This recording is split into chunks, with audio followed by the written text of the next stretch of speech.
So welcome.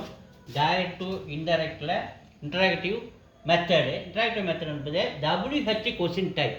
எப்படி இதை சொல்கிறோம்? The teacher said to the students. Teacher ஸ்டூடெண்ட்டுக்கிட்ட சொல்கிறாங்க, என்னது, where do you want to go, எங்கே நீங்கள் போகிறீங்க அப்படின்னு கேட்கும்போது, where do you want to go, எங்கே நீங்கள் போக விரும்புகிறீங்க அப்படின்னு கேட்குறாங்க. So the teacher said to the students. இங்கே வேர் இந்த இடத்துல W வருதா, இந்த லெட்டர் WO இந்த இடத்துல HO வந்து where do you want to go லாஸ்ட்டில் கொஸ்டின் மார்க் வந்தால் அதுதான் என்ன சொல்கிற, WH கொஸ்டின் டைப் அப்படின்னு நம்ம சொல்கிறோம். ஸோ WH கொஸ்டின் டைப்பில் கன்ஜெக்ஷன் வேர்டு வராது.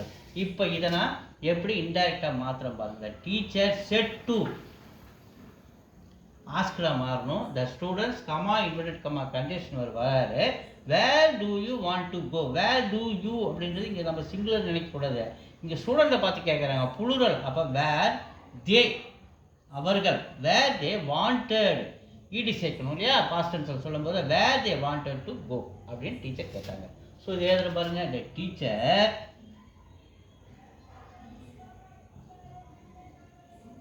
Teacher asked the students where comma inverted comma எடுத்துட்டு கண்டிஷன் வரக்கூடாது.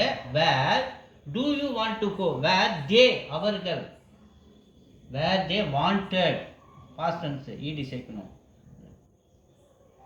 வேர் தே வாண்டட்